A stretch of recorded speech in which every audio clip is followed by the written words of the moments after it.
Charlotte, please. Samahan mo naman ako makipag-party. Nangungulit na ng kaibigan ni Charlotte. Engineer sila at normal lamang sa trabaho nila, ngunit hindi kay Charlotte dahil sa iisang tao na hinahangaan niya. Alam mo naman na hindi ako mahilig sumama sa mga ganyan. Tanggi na ni Charlotte. Pero Charlotte, palagi na lang akong kinakantsawan ng kapatid ko na matanda akong dalaga at walang nakakagusto sa akin. Please!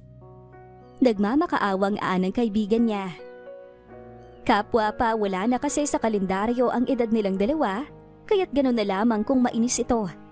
Hindi niya matanggap na sa edad nilang 28 ay wala pa din silang nobyo ni Charlotte. Ito ay dahil sa mga manlolokong naglipana sa social media. Matanda na tayo, tanggapin mo na lang yon. Ani Charlotte saka muli nag-asikaso ng kanyang sarili.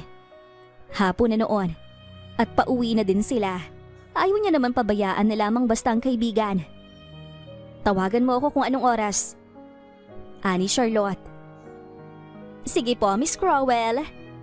Anang kaibigan na pagtawag sa huli niyang pangalan. Siya si Charlotte Hera Crowell, ang kaisa-isang anak ng mga Crowell. Hindi siya lumaking malapit sa mga magulang niya dahil 6 na taon na siya nang mabuo ang kanyang pamilya. Ang sabi ng lolo at lola niya ay nagtrabaho daw sa ibang bansa ang mga magulang niya. Kaya daw late na itong nakauwi, ngunit nahihiwagaan si Charlotte kung bakit hirap na hirap pa rin sila sa buhay kung gayong nagtrabaho naman pala ang kanyang mga magulang. Malaki kasi ang naging utang nila mula ng bata siya. Mabuti na nga lang at isa siya sa mga kinuhang scholar ng tita Mami Celine niya. Hindi niya ito kaano-ano, pero doon siya umidad ng 6 na taon at malaking impact ng buhay niya ang babae na yon. At ito talaga ang taong tinitingala ni Charlotte.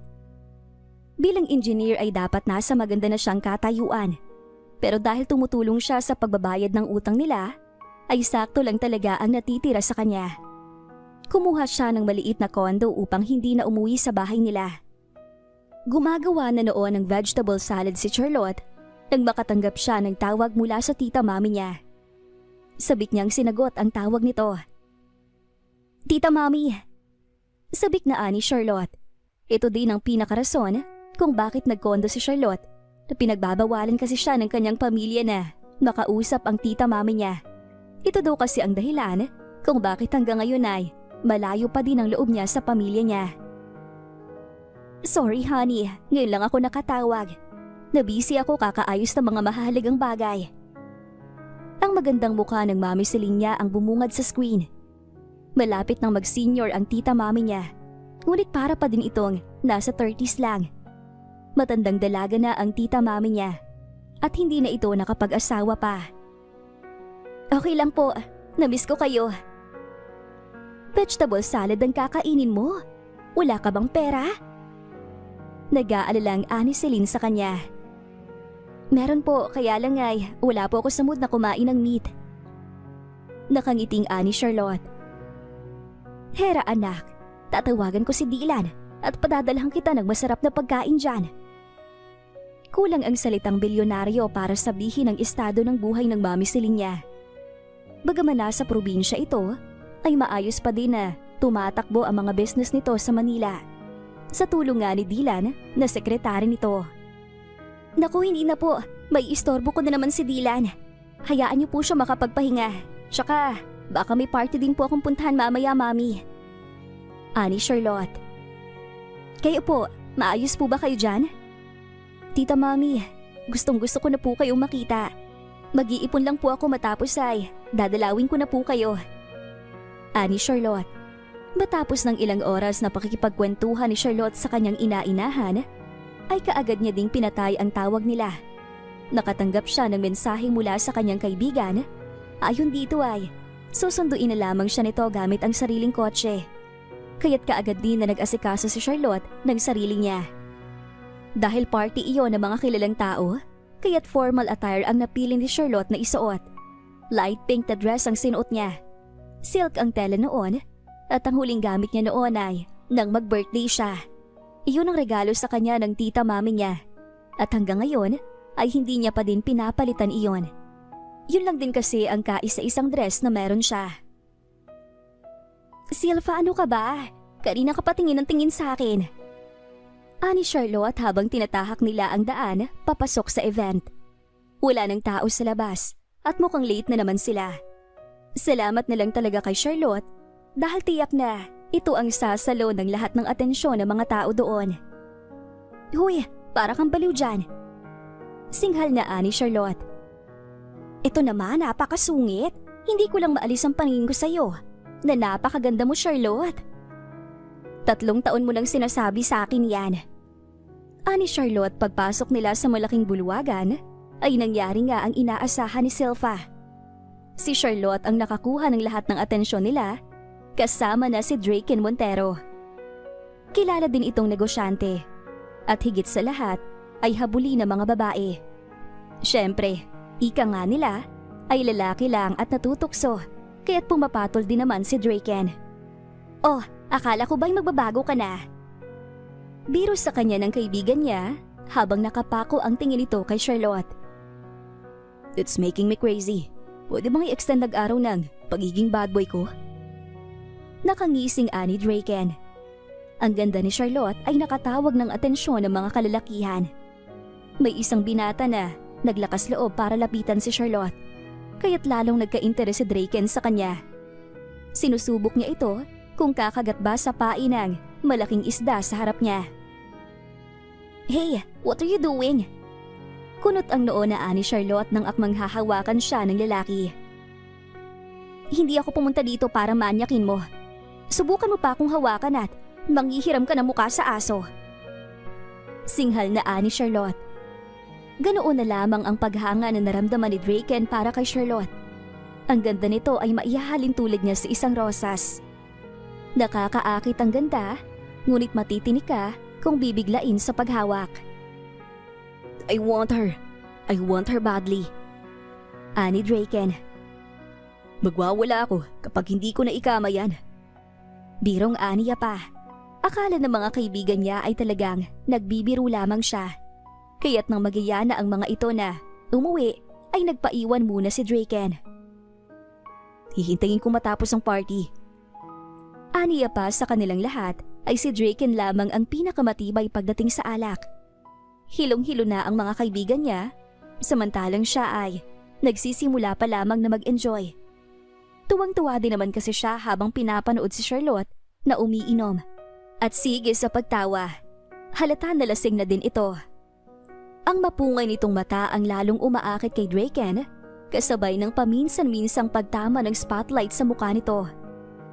Hanggang sa matanaw niyang maglakad ito, hindi na sana papansinin ni Draken ang pag-alis nito, kaya lang ay sinundan naman si Charlotte ng lalaki na siyang magtatangka kanina sa dalaga, kaya't napilitan siyang sundan si Charlotte.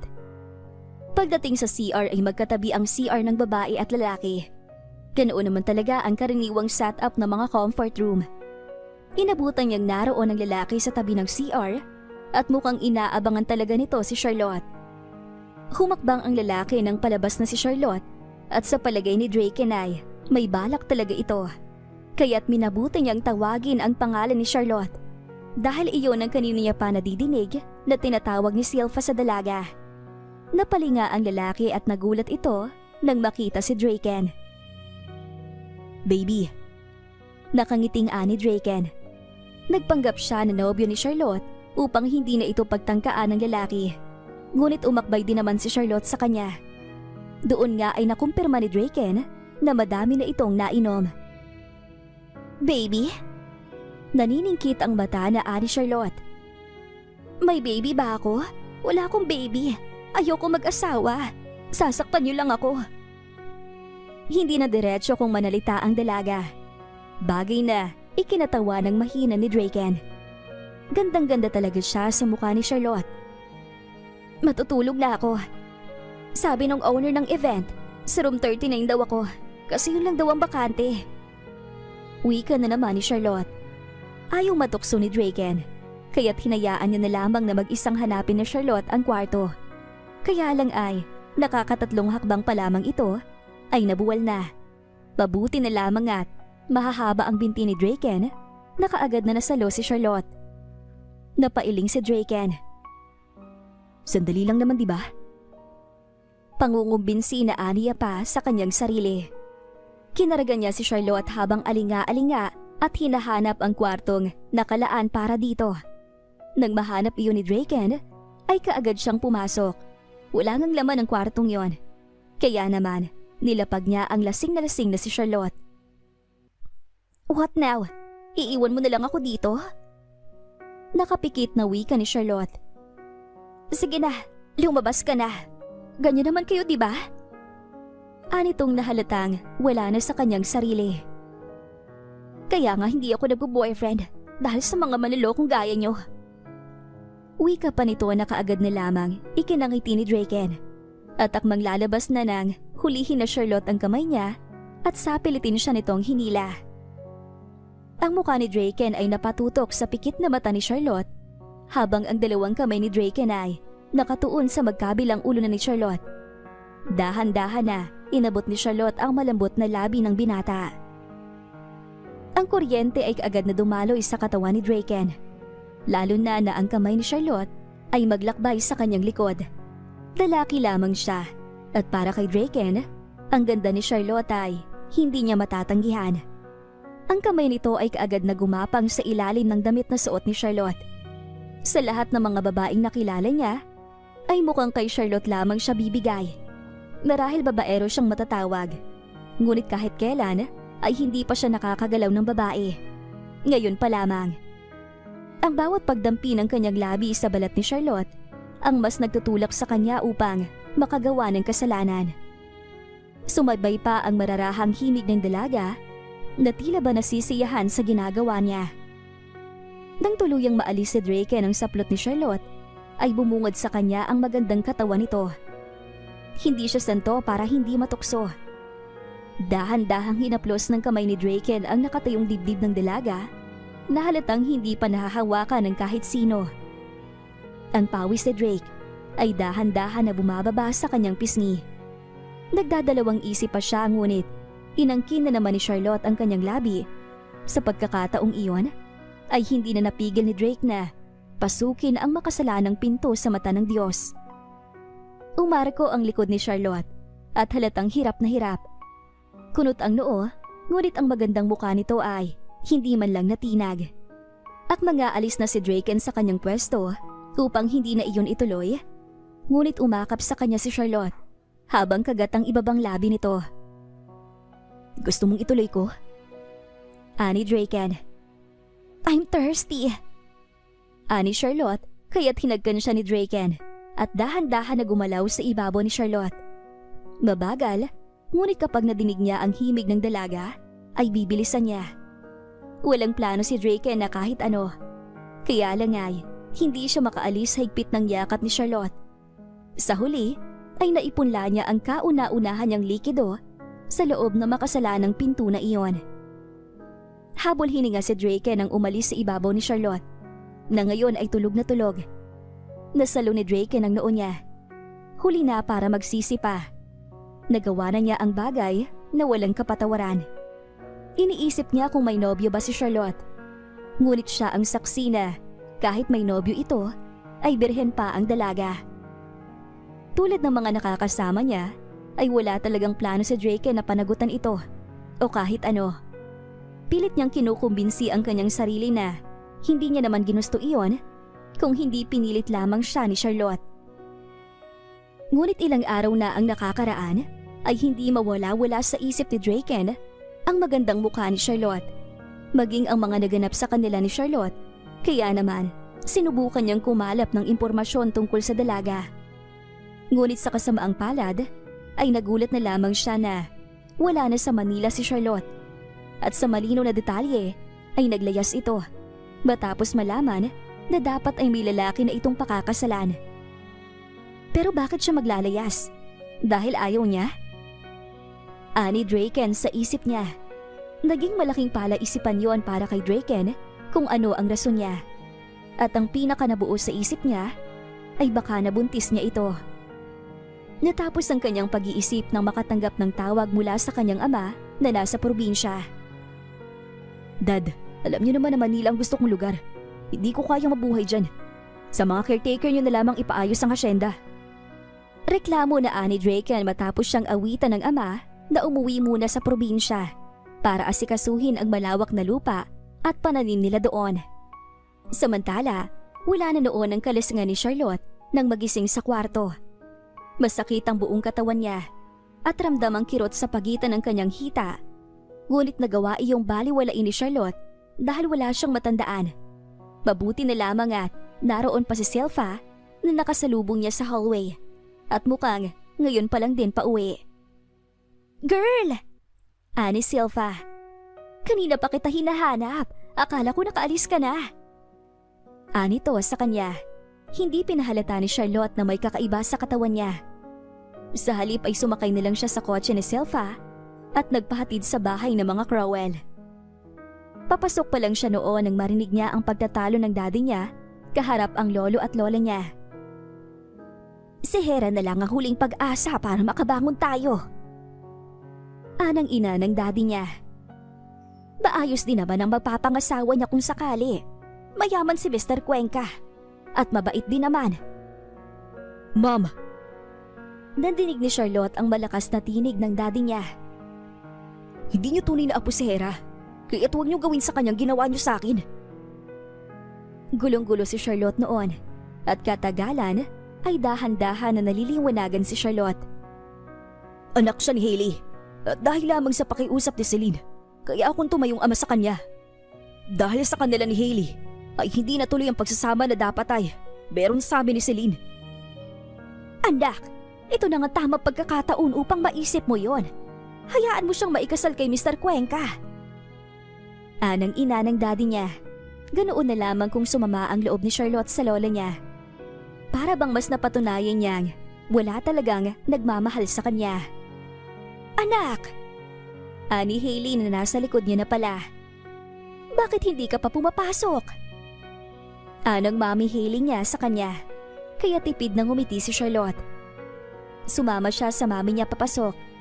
Kahit pa hindi pa rin malinaw sa kanya kung paano naging mag-asawa ang mami niya at ang daddy nito, gayong dating may relasyon naman pala ang daddy niya at ang tita mami niya.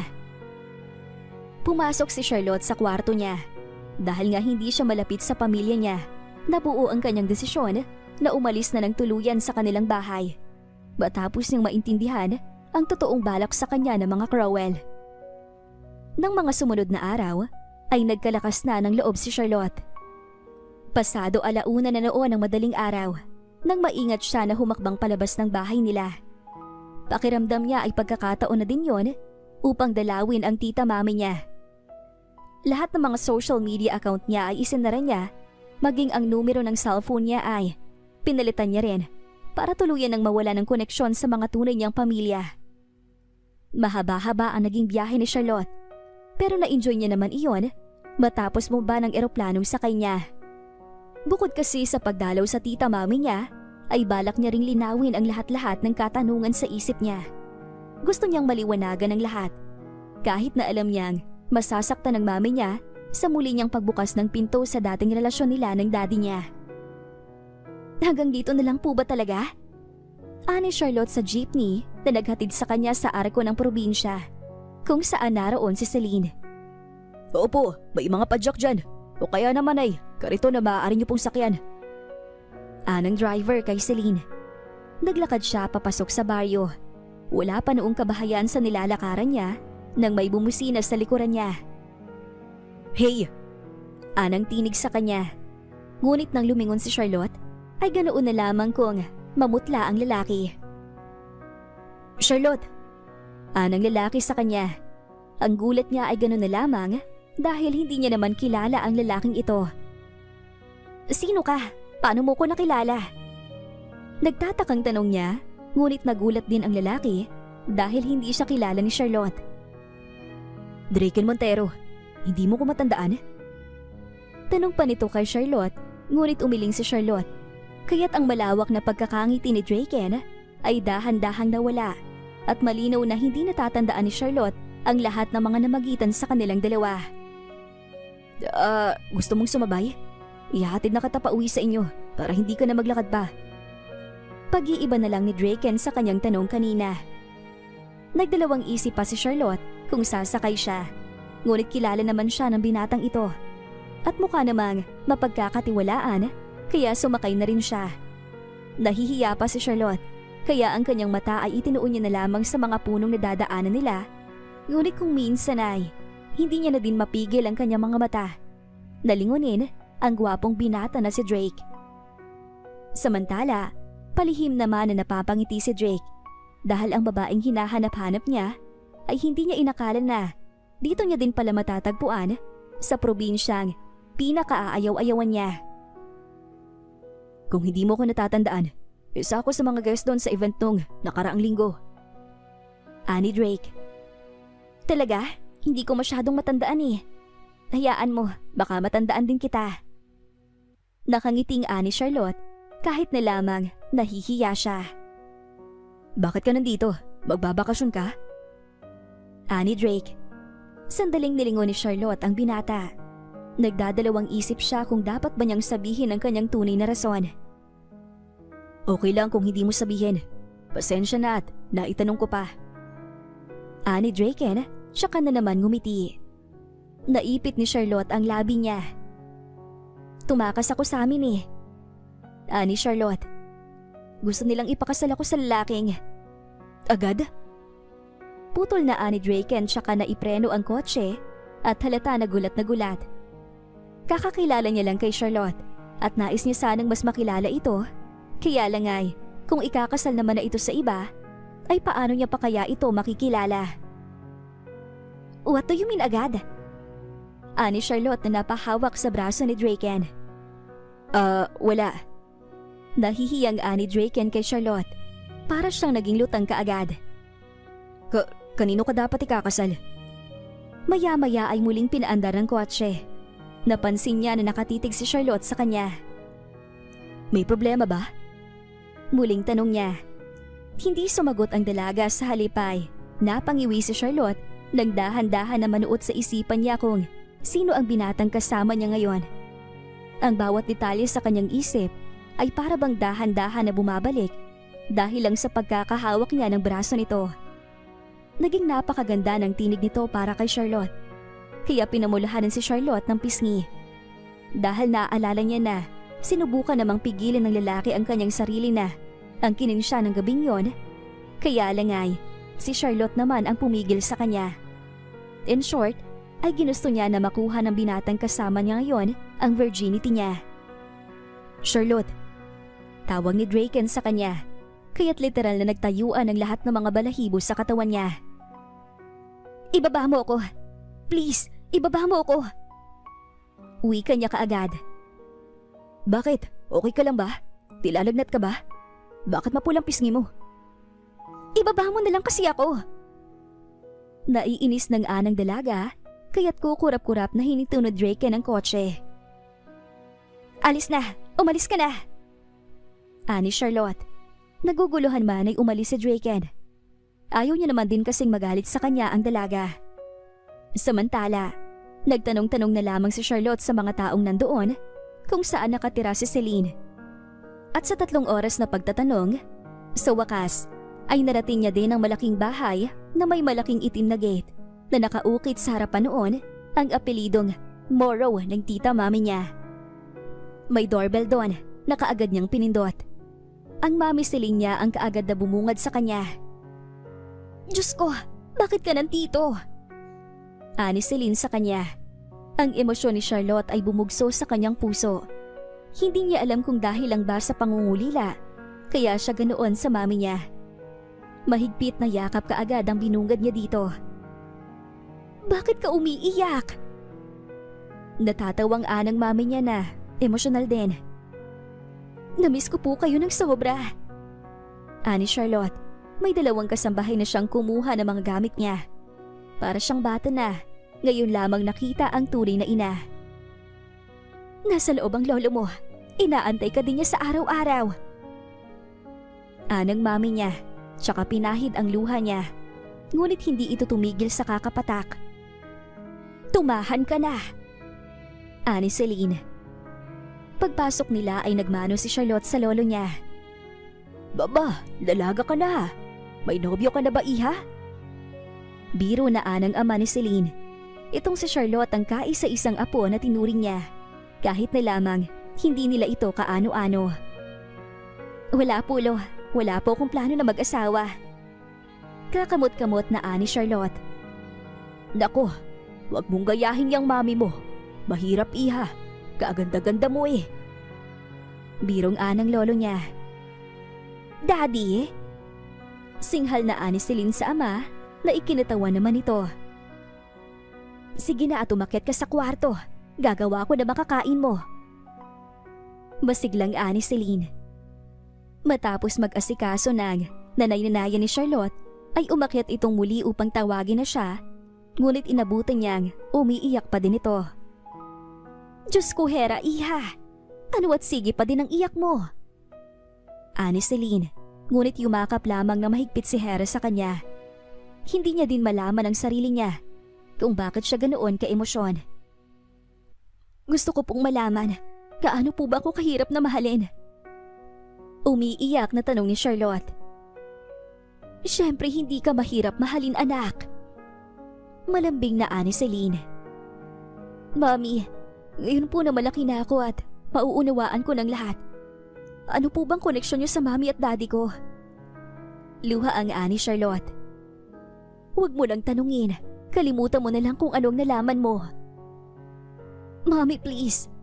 Paano niyo ako nagawang mahalin kung ako pala ang bunga ng lahat ng paghihirap niyo sa buhay? Maging si Celine ay napaiyak na din. Hindi totoo yan, okay? Sinalo ni Celine ang magkabilang mukha ni Charlotte. Hindi totoo yan. Huwag mong iisipin yan. Dahil ikaw ang dahilan kung bakit ako patuloy na nakakangiti at nabubuhay. Dahil alam ko na kahit hindi mo ako kadugo, ay tinuturing mo akong bilang tunay mong ina. Mami, I'm sorry. I'm sorry kung ang tunay kong inang siyang nagdulot ng pagkawasak ng puso mo. Alam kong hindi ko na kayang gamutin yan. Kaya't ang pagmamahal kong wagas bilang anak mo ang siyang maisusukli ko. Ani Charlotte. Tumahan ka na. Ano man ang nangyari noon ay nakalimutan ko na yon. Tara na, bumaba ka na. Ani Celine. Ikinuwento ni Celine ang mga nangyari sa kanya, ngunit sinabi niya din na matagal na niyang napatawad ang mami at daddy ni Charlotte.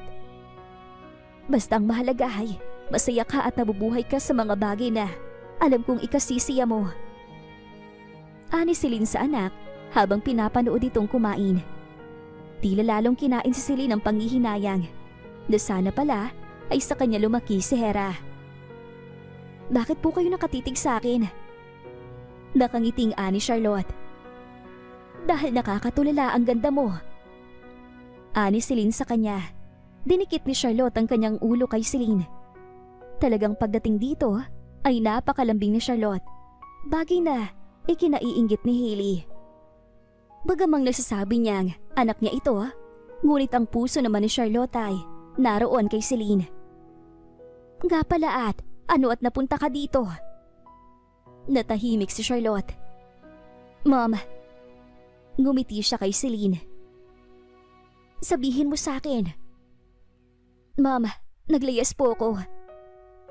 Nagbaba ng tingin si Charlotte kaya't nag-alala si Celine sa anak.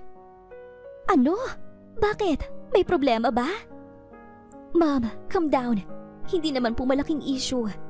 Gusto po kasi ni Lola na ipakasal ako sa hindi ko naman kilala. Hindi ko po alam kung ano ang magiging buhay ko dito. Pero sana, hayaan niyo po muna ako magstay dito, Mami. Hanggang sa magbago ang isip ni Lola. Bakit daw? Para saan? Ani Celine. Gustong-gustong sabihin ni Charlotte kung ano ang dahilan ng lahat.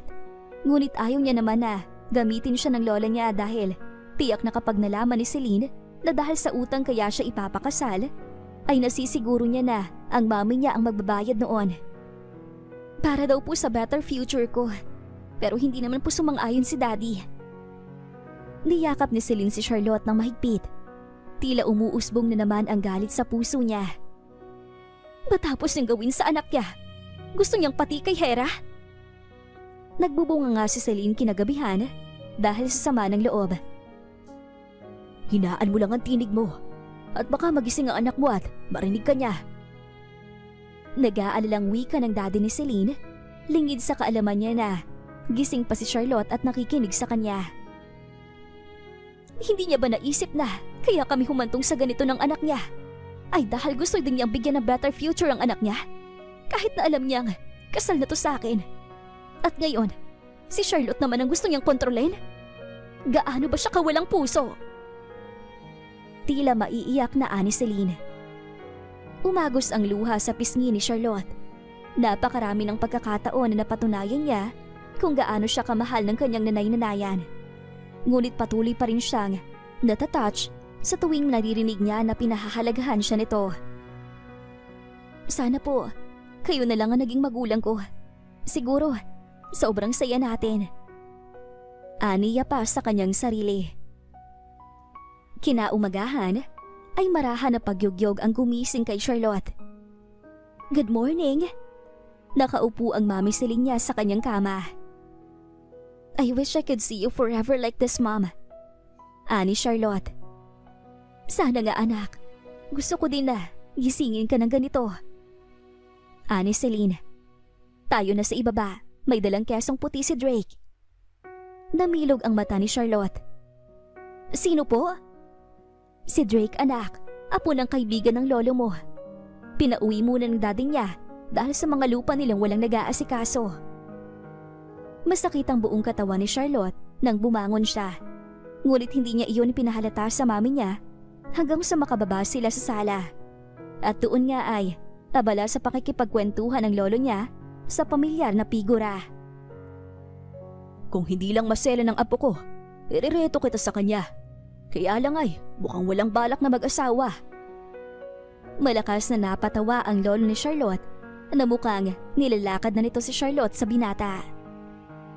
Naku, ako man po'y wala pang balak na mag-asawa. Anang binata sa pamilyarang tinig kay Charlotte.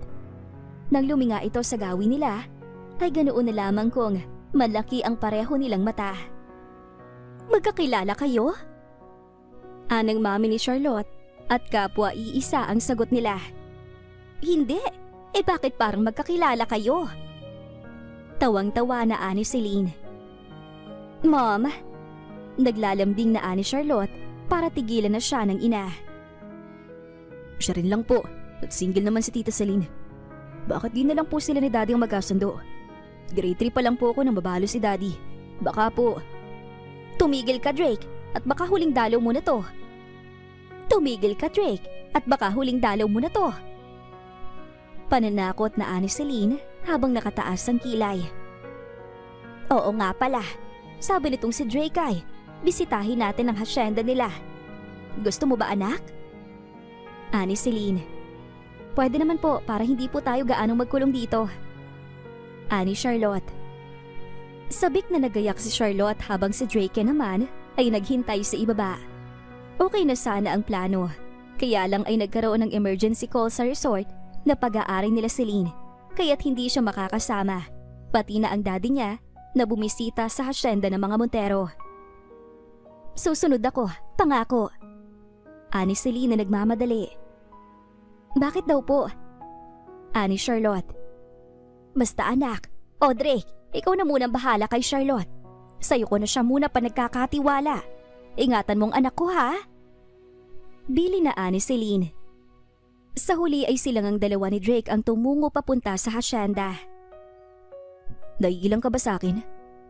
Maya-maya ay ani Drake yan kay Charlotte. Hindi naman. Narinig kong binibiro ka ni Lolo kanina. Wala ka talagang plano na mag-asawa? Hindi ka ba noon nagkaroon ng karelasyon? Ani Charlotte. Nagkaroon ako ng girlfriend before. Kaya lang ay, sobrang na-busy ako at hindi ko siya napaglaanan ng oras. Unti-unti kong naramdaman ang panalamig niya sa akin. At kahit na dinadalaw niya ako sa unit ko noon, ay alam kong may mali. Kaya nag-decide ako na sumabay na lamang sa agos ng buhay. Makipag one night. Ani Charlotte. Tila pinamulahan si Drake ng pisngi at hindi niya maiwasang mag-isip kung naaalala na ba ni Charlotte ang lahat ng mga namagitan sa kanila. Charlotte, okay lang ba kung kalimutan na lang natin lahat ang... Oo naman, lasing lang tayo noon. kaya't wala tayong dapat na panagutan sa isa't isa. Hindi yan ang ibig kong sabihin. Hindi ko sinabi yun dahil gusto kong kalimutan lahat. Gusto kong magsimula ng bagong ugnayan kasama ka. Ani Draken na ikinatigil ni Charlotte. Hey! Kuhang muli ni Draken sa atensyon nito. Bumalik lamang ang dalaga sa ulirat nang pitikin ni Drake ang noo niya. Bakit ka nakatulala dyan? Pogi ko ba? Hagikik na ani Drake. Hindi ko alam kung makakagawa pa ba tayo ng ugnayan na gusto mo. Nagbaba ng tingin si Charlotte. Anytime ay pwede akong ikasal sa iba. Kaya't walang sapat na oras para sa ating dalawa? Nakangisi na ani Draken. Montero ang apelido ko at kahit buong buhay pa kitang itago ay walang makakapigil sa akin. Kaya dyan ka lang, okay? Pinikita ni Drake si Charlotte. Nakatitig ka na naman sa akin. Bahala ka. Natatawang ani Drake. Nang huminto ang kotseng sakay nila sa gate ng hasyenda, ay gusto niya sanang alalayang bumaba si Charlotte. Ngunit nang iaalok niya kay Charlotte ang kanyang kamay, ay mariin siya nitong tinanggihan. Ayoko. Kaya ko na. Naiilang na ani Charlotte, dahilan para umugong na naman ang matunog na tawa ni Draken. Bakit ka biglang nagkaganyan? Natakot ka ba dahil sa mga sinabi ko? Nakataas ang kilay na ani Drake. Huwag ka mag-alala, hindi ko naman ipipilit kapag hindi talaga pwede. You know, mahirap ipilit kapag hindi ka siya. Matunog na naman na tumawa si Drake, dahilan para samaan siya ng tingin ni Charlotte. Kung noong nakaraang araw ay mabait-bait pa si Charlotte dahil kakikilala lamang nila ngayon, ay tila ba naiirata na siya kay Drake sa hindi niya malamang dahilan. Siguro ay dahil matapos niyang malaman na ito ang naka-one night niya. Bakit ba iniiwas mong mata mo sa akin? Ani Drake habang naglalakad sila. Wala naman nagbabawal sa'yo na tanawin mo ang taglay na kagwapuhan ko. Natatawang biro na naman ni Drake. Siguro ay hindi na napigil ni Charlotte ang sarili at talagang nakurot na ang tagiliran ni Drake na ikinadaing nito. Iilang araw pa lamang silang nagkakakilala pero parang close nang talaga sila. Dahil napalapit na sila sa isa't isa, ay inakala ni Charlotte na magpapatuloy ang pagiging magkaibigan nila ni Drake. Ngunit makalipas lamang ang isang buwan, ay nagulat siya na wala na ito sa baryo matapos mabenta ang lupa ng mga Montero. Nalaman niyang bumalik na ito sa Maynila nang wala man lang sinasabi si Drake sa kanya. Nagiging matamalay ka na. Ani Celine nang hindi na naman maubos ni Charlotte ang pagkain niya. Ewan ko po ba? Parang wala po talaga akong ganang makakain itong mga nakaraang araw. Baka dahil hindi mo na nakikita si Drake. Birong ani Celine sa anak, tsaka naupo sa tabi ni Charlotte. Mom naman. Ngumuso si Charlotte. Bakit naman po siyang magiging dahilan? Hindi ko naman siya gustong makita. Ani Charlotte. Ang alam ko ay may inaayos siya sa Maynila. Nag-complain yata yung ex-girlfriend niya na buntis ito at nais na magpakasal sa kanya. Napalinga si Charlotte sa ina. Po? Gulat na aniya. Iyon ang alam ko. Sabi ng daddy niya ay nangyari yon 2 buwan ang nakakaraan sa party. Kung saan ang alam ko ay naroon ka din. Ani Celine. Madaming gumulo sa isip niya. Katulad na lamang kung totoo ba ang sinabi ng mami niya na kung babalik pa si Draken at ang pinakamalala ay kung bakit may kakaiba sa kanya. Paano kung buntis din siya? Naglakad-lakad si Charlotte hanggang sa dalhin siya ng kanyang mga paa sa hasyenda ng mga Montero. Yun na lang kasi ang natira sa properties ng mga Montero. Naglakad pa siya hanggang sa maabot ang batis na may mahinang agos ng talon. Alam niyang hindi tama na mangulila kay Drake, lalo at siya na din ang nagsabi na kalimutan nila kung ano ang meron sa kanila noon. Nagpakawala si Charlotte ng malalim na buntong hininga. Hindi ko siya namimiss. Kakapaulit-ulit na pangungumbinsi ni Charlotte sa sarili niya ay naisatinig niya iyon. Sayang naman, bumalik pa naman ako. Napakurap si Charlotte. Alam niya at sigurado siyang Boses iyon ni Draken. Nang luminga siya sa batis, ay doon niya nakita si Draken na nakasandal sa bato, habang nakangisi. Tila tumalo ng puso niya na makita ang gwapong mukha nito. Hindi niya alam kung paanong nakarating doon si Draken, pero hindi na mahalaga yon. Bumaba ang kanyang tingin sa topless na katawan nito at tanging ang maskulado niyang katawan ang nakabungad. Sabi mo, hindi mo ko na-miss. Pero kung makatitig ka sa akin, akala mo 1 taon ako nawala. Biro na ani Draken. Ngumuso si Charlotte. Tila na kontento na ang kanyang mata na makita ang binata. Kaya't akmang tatalikod na siya, ngunit hinuli ni Draken ang kamay niya. Dito ka lang. Ani Draken. Nooy parang nawala kaagad si Charlotte sa katinuan. Lalo niyang ikinagulat nang hilahin siya ni Draken pababa sa batis. Nabuti na lamang at sinalo siya nito, kaya't maingat siyang nailapag ni Draken sa talon. Ano bang ginagawa mo? Pakawalan mo nga ako? Ani Charlotte habang hawak ni Draken ang magkabilang pulsuhan niya. Did you miss me? I wanna hear your answer. Nakangising ani Draken. Bakit pa nagtatanong ka niyan? Di sana hindi ka na bumalik pa. Just answer me, okay? Did you miss me? Yet, my presence? Nakataas ang kilay na ani Draken. Bakit naman kita mamimiss? Pilit na inilalayo ni Charlotte ang paningin niya kay Draken. Because you already love me. Kinikilig na ani Draken na ikinagulat ni Charlotte. As a friend. Dagtong pa niya, tsaka binitawan ng dalaga. Hindi ba't yun naman ang gusto mo? Hanggang kaibigan lang? But I miss you a lot. Nakakit ako sa'yo, kahit wala ka namang ginagawa. Tigilan mo yan, babaero ka talaga? Ani Charlotte tsaka umahon sa tubig. Nabalitaan ko na kung anong pinagagagawa mo. Bakit hindi mo nalang panagutan ng babaeng nabuntis mo? Ani Charlotte. Heist, bakit bang moody mo? Ani Draken na nasa likod na pala ni Charlotte. Naramdaman niya na lamang na nakaikot na sa bewang niya ang kamay nito at nakabaon sa balikat niya ang ilalim na mukha nito. Tumaba ka. Bulong na ani Drake sa tenga niya na ikinataas ng balahibo niya. Bitiwan mo nga ako. Paano mo naman nasabi? Nung gabing may nangyari sa atin, alam ko ang sukat ng bewang mo nun. Kinikilig na naman na ani ni Draken, dahilan para pamulahan ng pisngi si Charlotte. Sabing bitiwan mo ko Pinagtulakan ni Charlotte si Drake. Bakit ka pa nagkakaganyan?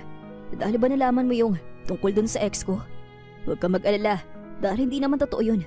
At mapapatunayan natin dahil hindi ako ang ama ng batang dinadala niya.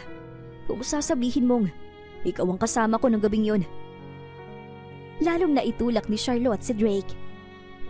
Anong ibig mong sabihin? Hindi na napigil ng dalaga na maitaas ang tinig niya. Sinasabi mo bang aminin ko na may namagitan sa atin ng gabing yun? Nag-isip sandali si Drake. Sabihin natin na, ganun na nga. Aniya. Para ko naghukay ng sarili kong libingan. Kung dahil doon ay, ipakasal ako sa'yo. Hindi ba't ikaw nga nagsabi na wala pa sa linya mong pag-aasawa? Ani Charlotte, tsaka tumalima at naglakad palayo kay Drake. Pero kaagad din siya nitong hinabol.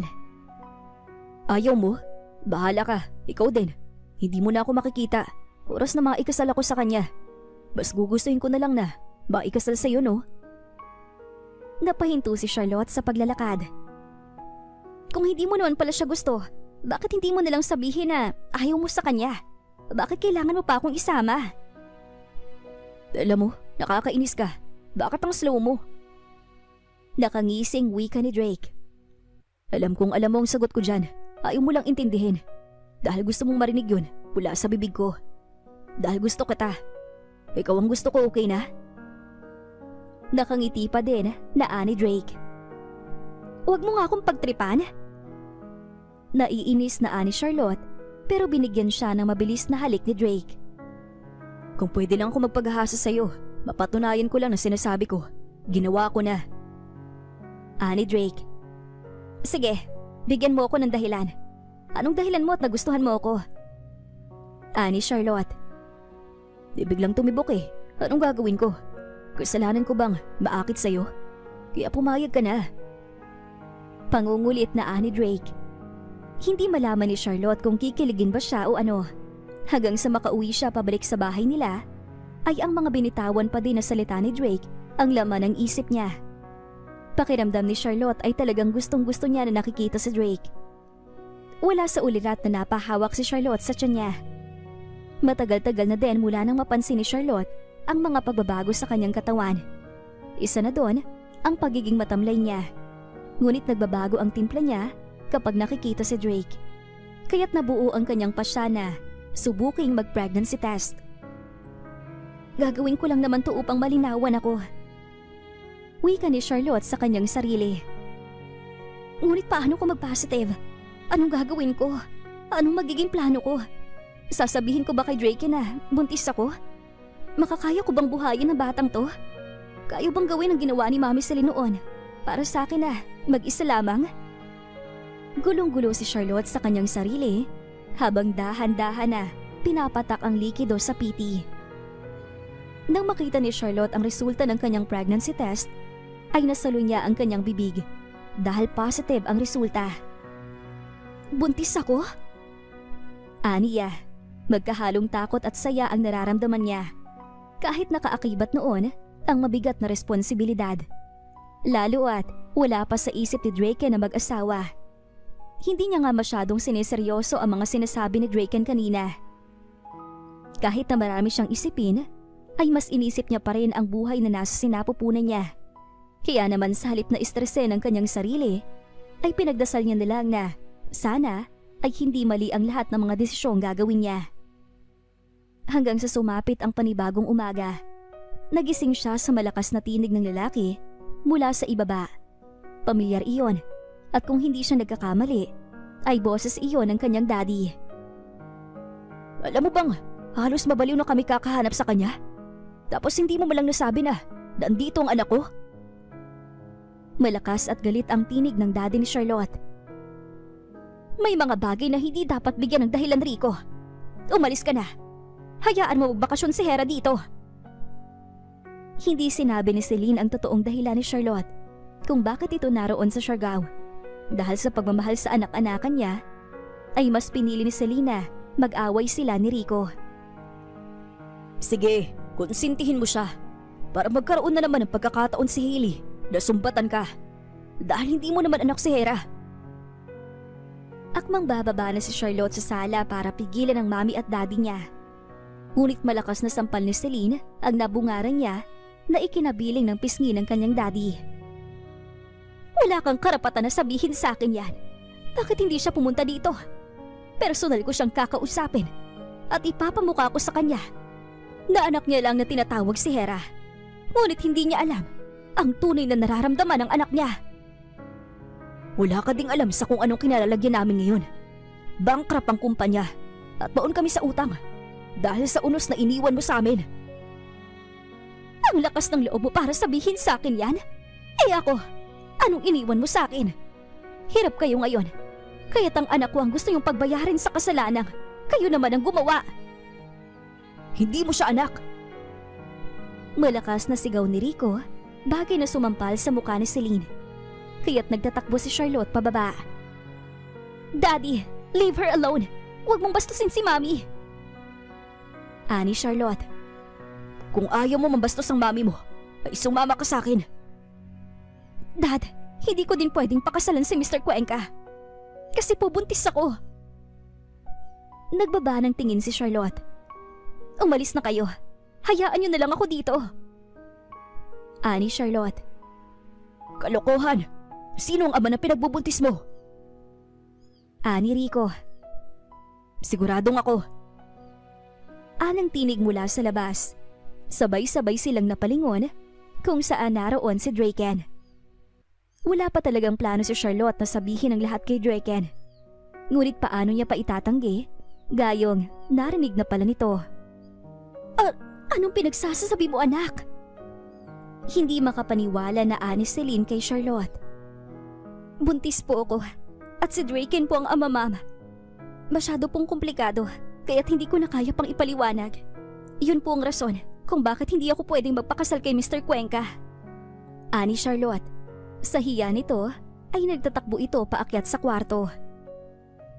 Umalis ka na, Rico. Sinabi na ng anak mo, hindi siya sasama sa'yo. Sa oras na pilitin mo siya ay. Ano? Ipapakulong mo na naman ako? Kami? Oo, hindi ako magdadalawang isip na gawin yon. Ani Celine, matapos ay lumingon kay Drake. Wala akong naiintindihan sa sitwasyon niyo. Pero mas maiging, akyatin mo munang anak ko sa kwarto. Seryosong ani Celine. Napangiwi si Draken. Alam niyang mayayari siya sa tita Celine niya. Lagpas na sa kalendaryo ang edad niya, pero pag si Celine ang kausap niya ay nagmumuka siyang totoy. Kumatok siya sandali sa pinto ng kwarto ni Charlotte bago pumasok. Inabutan niyang nasa sulok ito at tila balisa. Ba't ganyan ang itsura mo? Ani Drake, tsaka mahiga malapit sa hita ni Charlotte. Kung noong nakaraan ay gustong-gusto niyang makita si Draken, ngayon naman ay naiinis na siya. Okay naman yung acting mo kanina. Nakangusong ani Drake habang dahan-dahan na umuunan sa kandungan ni Charlotte. Umalis ka nga dyan? Tingin mo acting lang yon? Naiinis na ani Charlotte habang tinutulak palayo sa kanya ang ulo ni Drake. Hindi nga halata. Irap na ani Drake na nagmamatigas. Hindi talaga halata dahil hindi naman acting lang. Ani Charlotte, dahilan para mapatingin sa kanya si Drake. Anong hindi acting? Ani to nawari wala talagang kaide-ideya, tsaka dahan-dahan na tumayo. Buntis ako, Draken. Buntis ako! Paulit-ulit na ani Charlotte na lalong ikinatulala ni Draken. Buntis ako! Ako ang daddy? Ani Draken, dahilan para kurutin ni Charlotte si Draken sa tagiliran. Malamang, anong tingin mo sa akin? Ani Charlotte tsaka nag-iwas ng tingin. Pero huwag kang mag-alala. Hindi kita uobligahin dito. Kaya ko namang.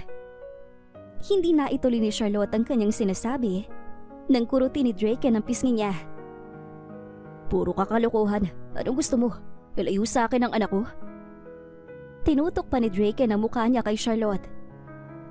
Sabi mo, wala ka pang plano na mag-asawa. Dahil alam kong wala ka pa din naman balak na mag-asawa. Ganun lang yun. Uwi ka ni Draken. Noong una pa lang ay ikaw nang gusto ko. At palagay ko nun ay wala ka pang plano na mag-asawa. Kaya ganun din ako. Pero iba ng sitwasyon ngayon. Dahil buntis ka at ako ang ama. Mas may karapatan na ako mag-demand. Di ba? No more arrange. No more Cuenca. Sa akin ka na. Hindi ko alam kung biro lang ba yun o totoo. Hindi kita mahulaan. Totoo nga, gusto nga kita. Kung gusto mo bukas na bukas ay pakasalan kita eh. Nagahamo na ani Draken, tsaka muling nahiga sa kandungan ni Charlotte. Pinagtitripan mo na naman ako. Nagmamaktol na ani Charlotte pero kinuha ni Drake ang kamay ng dalaga at hinaplos iyon sa pisngi niya. I love you. Ani Drake, pero hindi tumalab ang malambing na tinig nito kay Charlotte. Ilang babae na bang nasabihan mo niyan? Taas ang kilay na ani Charlotte. Wala, ikaw lang. Sa'yo lang ako nag-I love you. Sa'yo lang ako ganito. Siguraduhin mo lang Draken Montero, dahil kapag nalaman kong may ibang babae ka, ay hindi mo makikita ang anak mo. Para hindi ako mababae, kailangan ko din ng vitamins. At alam mo na kung anong tinutukoy ko, Charlotte. Isipin mo, 9 months na nga antayin ko bago magkaroon ulit ng vitamins.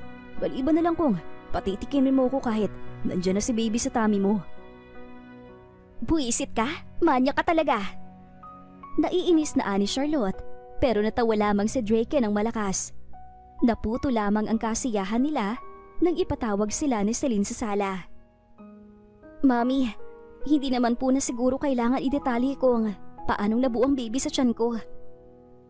Ani nahihiyang ani Charlotte. Okay na po siguro na malaman yung si Drake ang ama. Iba din talagang kamandag ng mga Montero ano? Anang daddy ni Celine na pababa ng hagdan. Nakangiti ito at sayang-saya na malamang si Drake ang ama ng anak ni Charlotte. Mom, bakit po kayo umiiyak? Ani Charlotte tsaka umakap kay Celine. Tingin mo, kaya mo na bang alagaan yan magiging anak mo? Emosyonal na anito. Kakayanin po, tsaka alam ko naman po na hindi niyo ako pababayaan. Mami Celine, gusto ko pong kausapin sina Mami at Daddy. I wanna stay on your side.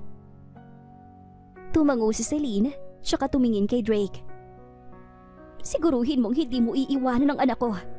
Sa oras na lokohin mo si Celine, ay ako talagang makakalaban mo. Pananakot na ani Celine kay Drake. Doon din nalaman ni Drake kung sino ang tunay na mga magulang ni Charlotte. Habang dumadaan ang buwan, ay mas lumalaki ang tiyan ni Charlotte. Lalo din nilang nakikilala ang isa't isa. Nagdesisyon na din silang humiwalay ng bahay. Kung noon ay walang rason si Drake para magstay sa probinsya, ngayon ay halos ayaw na niyang bumalik sa Maynila dahil sa pagmamahal kay Charlotte. Tulad ngayon, kahit nakakauwi niya lang mula sa Maynila, ay nag-aasikaso na siya ng pagkain para kay Charlotte na nalalapit na ang kapanganakan. Kaya't hirap din itong magkikilos dahil triplets ang anak nila. Pagkaluto ng almusal, ay umakyat na siya sa kwarto para gisingin ang fiancé niya. Good morning, wifey. Ani Drake na nakanguso nang dumilat si Charlotte. Nang ilihis niya kasi ang kungot ng asawa, ay naka-underwear lang ito. Bakit ganyan ang itsura mo? Ani Charlotte. Miss ko na yan. Ani Drake na ikinabungis-ngis ni Charlotte. Alam na alam niya kung ano ang tinutukoy ni Drake. Hindi na kasi ito makaporma. Sa laki ng tiyan ni Charlotte, ay hanggang yakap na lang ang nagagawa niya. Pinagbawalan na din kasi siya ng doktor nang minsang itanong ni Draken kung pwede pa ang bembang kahit na 3 sanggol ang nasa tiyan ng asawa. Inilalayan ni Draken si Charlotte patayo. Huwag kang gumanyan. Kasalanan mo naman kung bakit nagkaganito ako. Ani Charlotte. Nakakainis ka naman kasi. 1 putok, 3 agad. Ani Draken na ikinatawa na naman ni Charlotte. Pagdating nila sa kusina, ay inaalalayan pa din siya ni Draken. Kanina ka pa? Ani Charlotte habang nasa likod si Drake at yakap siya. Isinisiksik ang mukha sa leeg ni Charlotte. Hindi, kadadating lang. Puyat ako at pagod, pero gusto ko tang yakapin. Malambing na tawag ni Draken. Pag nanganak ka, mag-protection muna tayo. Nagtatakang nilingon ni Charlotte si Draken. Bakit? Feeling ko kasi, mabubuntis kita kagad. Mag-protection tayo, para kahit sa araw-araw ay. Hiyaw na ani Draken nang kurutin ni Charlotte ang tenga niya. Hindi pa nga ako nanganganak, yan ang iniisip mo? Ani Charlotte. Bisa ganun ako maglambing eh. Ikaw lang gusto ko. Yan lang din ang hahanap-hanapin ko. Tigilan mo nga ako. Ani Charlotte. Naglilihi ka pa din ba? 9 months na ako nagtitiis sa kasungitan mo. Lumabi si Draken. Oh, pampalubag ng loob. Nilapag ni Draken ang itim na box sa harapan ni Charlotte. I wanna marry you. Kasual na ani Draken. Walang tanong? Wala ba akong karapatan na tumanggi? Niwing ani Charlotte. Dahil hindi ka tatanggi, wala ka ibang gagawin, kundi mahalin ako at humanga sa kagwapuhan ko. Aanakan kita na nga anakan para hindi mo ko hiwalayan. Nakangiting ani Draken, tsaka hinila ang upuan at naupo sa tabi ni Charlotte. Nagmamadali ba to? Hindi ba pwedeng pagkapanganak ko na? Ani Charlotte, pero umiling sa Draken. Hindi pwede, para maghahari mo tayo after mo manganak. Planadong planado talaga ni Draken ang mga kaganapan sa kanilang mag-asawa. Nang linggo ding yon, ay nagpaayos si Draken sa kanyang sekretarya ng isang malaking party para sa kasal nila. Napakaganda mo sa suot mo, anak.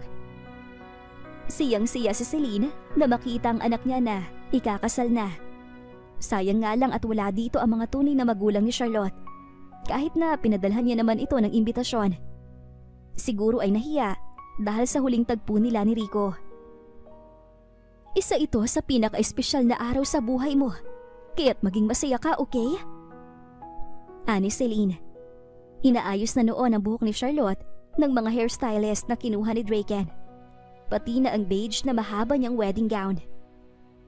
Sa resort ng pag-aari ni Celine ginanap ang kasal nila dahil yun ang napagkasunduan, lalo at hindi naman na pwedeng bumiyahe pa ng malayo si Charlotte. Finally, tapos na po.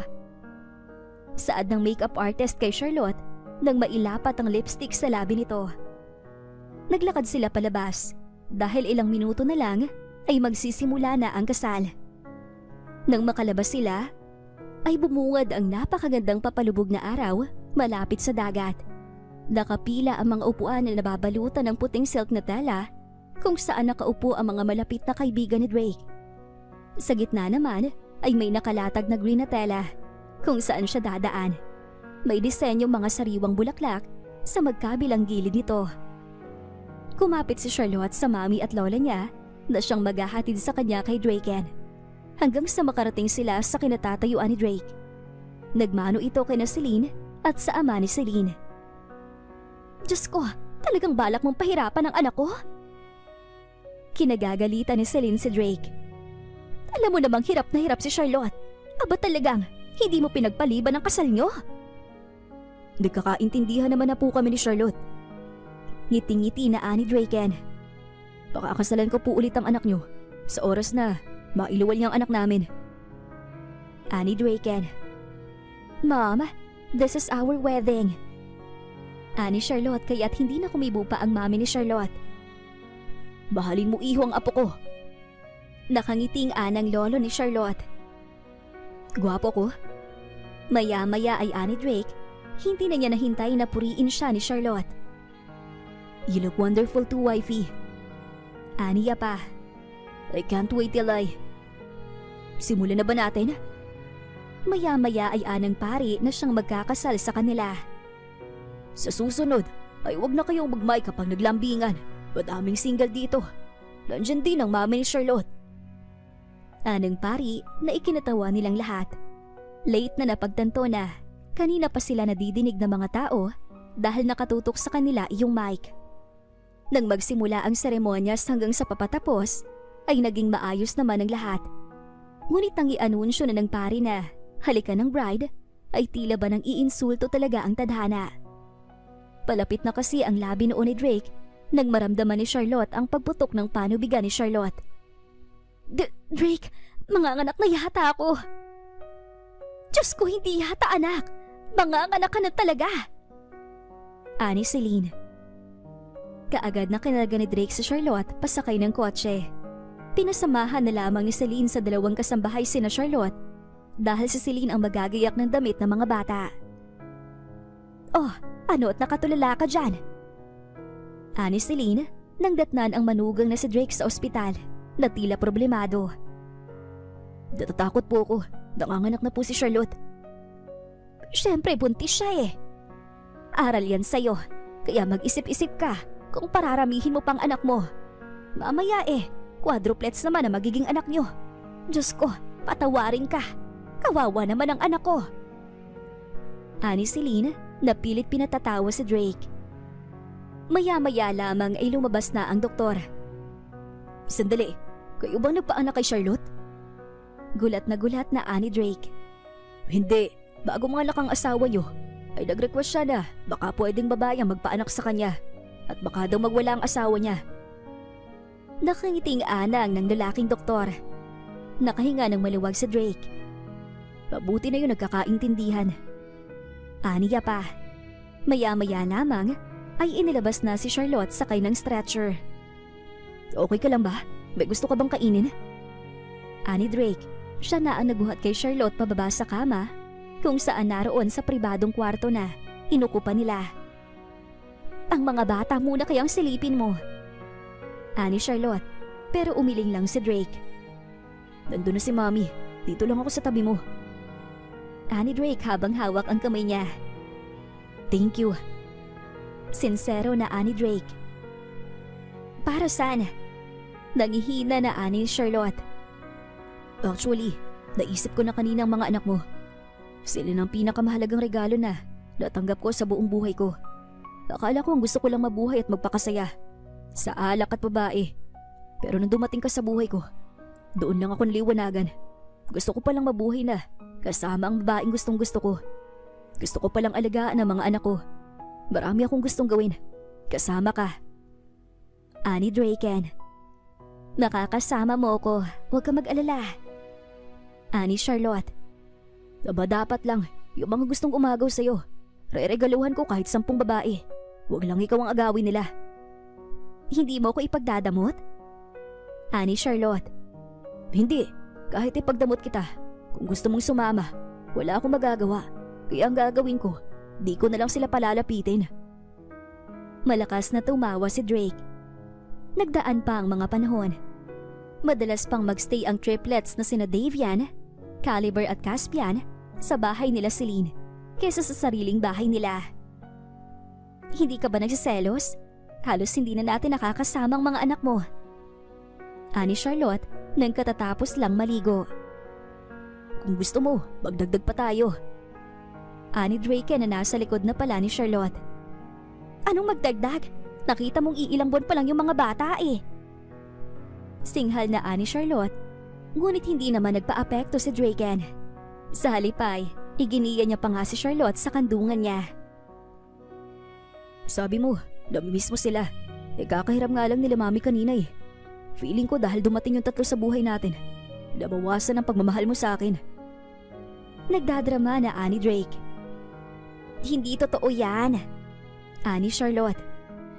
Paano mababawasan eh? Halos ikaw na nga lang ang nag-aasikaso sa amin ng mga anak mo. Ani Charlotte. Huwag mong iisipin yun, okay? Saad pa ni Charlotte sa kasandaling hinagka ng asawa para hindi na ito magtampo. Ngunit hindi niya alam kung magsisisi ba siya o ano, dahil para siyang nagsilab ng baga sa sarili nitong apoy matapos siyang sunggaban ni Drake ng halik. Hanggang sa dahan-dahan silang bumagsak sa kama. Ang paisa-isang halik ni Drake sa pisngi ni Charlotte ay bumababa ng bumababa. Drake, maliliit pa ang mga anak mo. Paalala na ani Charlotte, kaya lang ay tila lunod ito at abala sa ginagawa. Drake! Muling ani Charlotte, ngunit lalo lang itong nabubuhayan dahil sa kanyang mga sinasambit. Ang mga haplos ni Drake ay dahan-dahan na gumagapang sa likod ni Charlotte at handa nang gumawa ng panibagong galaw nang umugong ang malakas na tawag ng mami Celine nila mula sa baba. Anak, pahingi ako ng pampers! Anang mami Celine nila. Ito na yata ang pinaka-pinanghihinayangan na pagkakataon ni Drake. Papunta na dapat sila sa exciting part. Pero dahil sa mami Celine nila, ay nawala ang lahat. Hoy! Hoy! Paulit-ulit na kinukulit ni Charlotte ang asawa matapos mawala sa mood. Dahil nga hindi natuloy ang make love nila. Inakap niya ito at hinilikan. Ay talagang wala si Draken sa mood. Hindi ko naman kasalanan na pumunta si mami dito. Hindi ko naman alam na pupunta siya eh. Ani Charlotte. Baga 8:00 na. Hindi na tama na. Pumasok siya sa bahay natin. Reklamo na ani Draken na ikinatawa ni Charlotte. Batig niya naman na kaya ito nasabi ng asawa niya ay dahil sa yamot. Sorry na. Naglalambing na ani Charlotte habang nakayakap sa asawa. Sa ganung paraan niya lang kasi nasusuyo si Drake. Hayaan mo. Bukas na bukas ay sabihin mo kay mami ang mga sakit ng loob mo. Nakangiti pa din na ani Charlotte dahilan parang umuso si Drake. Tayo ko, pagagalitan lamang ako nun. Ani Drake. Kinaumagahan nang lumabas si Drake sa bahay nila ay naroon na ang kanyang biyanan sa harapan ng kanilang bahay at ibinibilad ang 3 nilang anak sa katamtamang init ng araw. Maya-maya lamang ay sumunod na rin si Charlotte, dala-dala ang kapeng tinimpla nito para sa asawa. Heto ng kape mo. Ani Charlotte hanggang sa mapatingin ito sa mama Celine niya, kaya't nilapitan niya ang mga anak niya. Malakas talagang dugo ng asawa mo. Isipin mong, 9 na buwan mong dinalang mga sanggol na yan. Pero siya pa din na naging kamuka. Ani Celine. Ayaw niyo po ba yun? May mga gwapo kayong apo. Pero kung gusto niyo po, pwede pa naman kami gumawa ni Charlotte ng kahawig niya naman.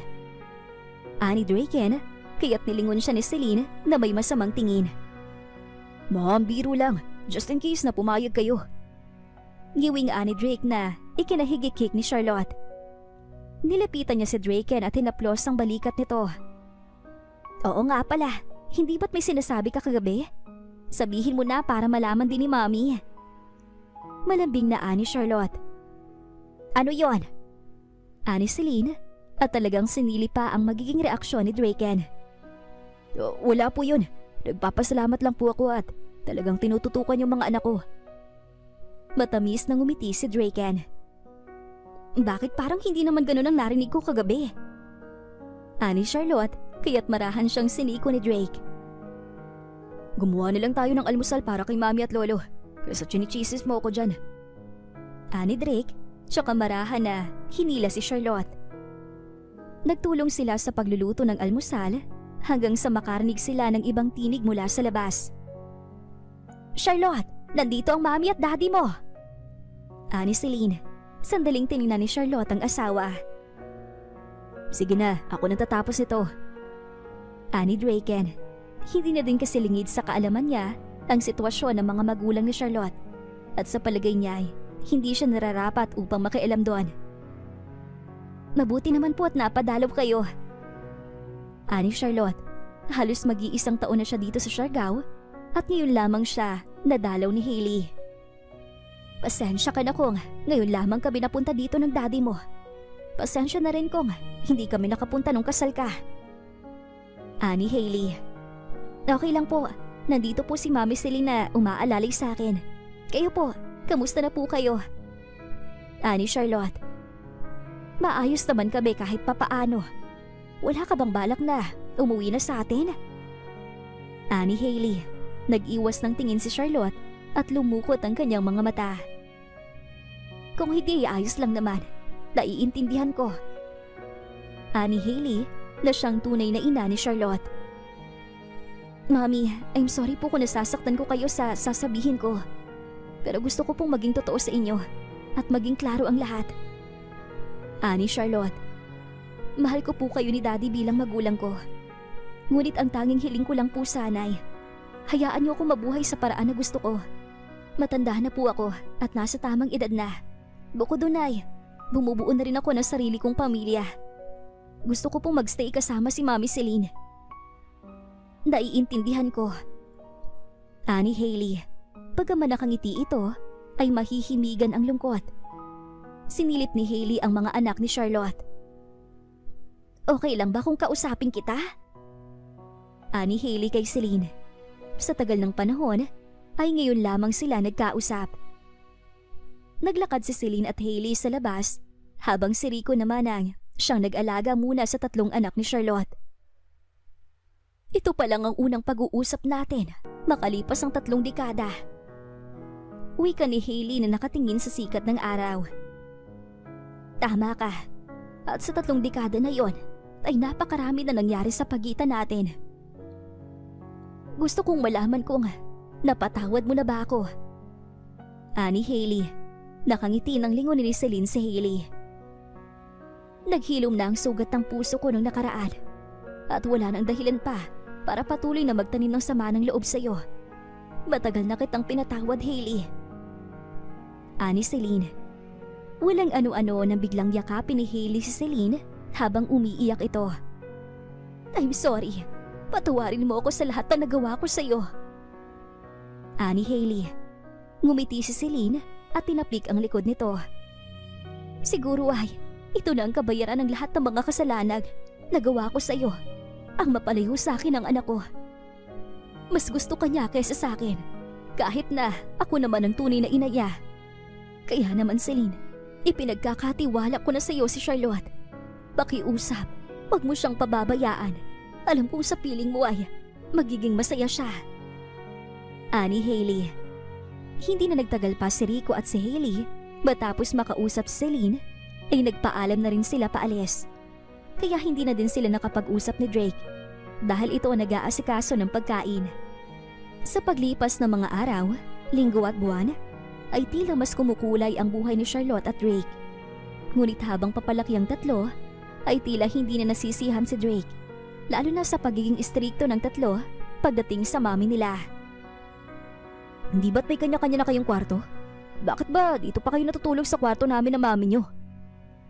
Reklamo na ani Drake, nagmapasukan ng mga anak nila na may kanya-kanyang unan. Dad, it's been a weeks mula nang hindi namin makatabi si Mommy. Ani Dave yan. Alam ko, at talagang binibilang niyo pa. Gagawa kami ng princess at mahabang proseso yon. Kaya lumabas na kayo. Dad, ang tanda-tanda na namin eh. Di na namin bagay po na magkaroon pa ng kapatid. Uy ka naman ni Caliber. Shut up, Caliber. Bumalik na lang kasi kayo sa kwarto nyo. Parang maiiyak na si Drake. Hindi kasi siya pinapakinggan ng tatlo na nakahiga na sa tabi ni Charlotte. Wife naman, pakiusapan mo naman ang mga anak mo. So ano, saan ako matutulog? Sa sofa? Ani Drake.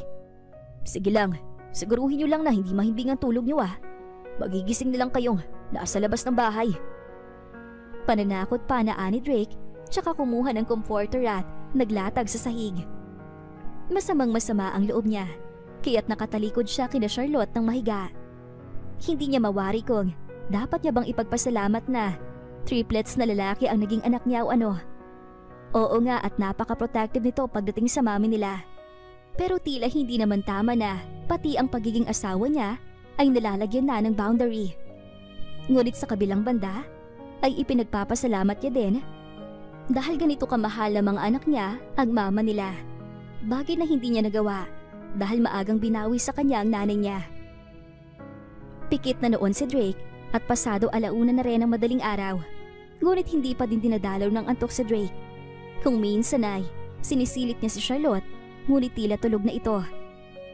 Talagang natiis niya ako. Bubulong-bulong na ani Drake, nagdahan-dahan niyang maramdaman ang gumagapang na kamay sa kanyang likuran. Hanggang sa papahigpit na ang yakap mula sa likod niya.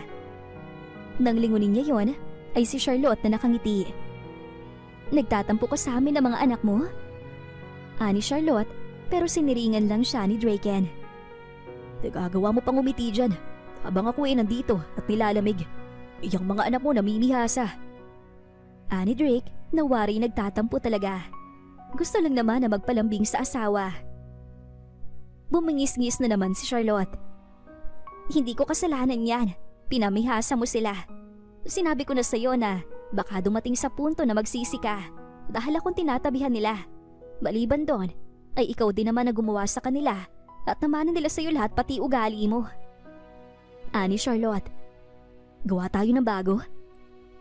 Birong ani Drake, dahilan para hampasin siya ng marahan ni Charlotte. Biro lang. Ani Drake tsaka siya niyakap na mahigpit. Tulog ng mga anak mo? Aniya pa, habang nakabalot ang bisig sa asawa. Oo, hindi naman ako makakalapit sa iyo kung gising pa sila. Nagsisisi ka na ba? Ani Charlotte, pero mariin na umiling sa Drake. Hindi, masaya ako. Sobrang saya ko dahil close sila sa'yo. Pareho tayong walang perpektong pamilya. Kaya hindi natin nagawa mga bagay na yan sa mga magulang natin. Kaya this time, gusto kong gumawa ng perpektong pamilya kasama kayo ng mga anak mo. Yung pwede akong lumayo dahil alam kong aalagaan ka nila. Yung asawa na alam kong minuminuto ay mamimiss ako. At mga anak na alam kong magiging kasundo ko.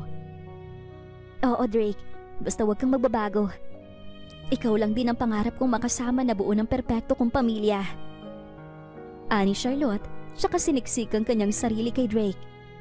Ang gabing hindi nila inaasahan na magbubunga ay hindi din nila akalain na ay hindi din nila akalain na ay hindi din nila akalain na ay hindi din nila akalain na ay hindi din nila akalain na ay hindi din nila akalain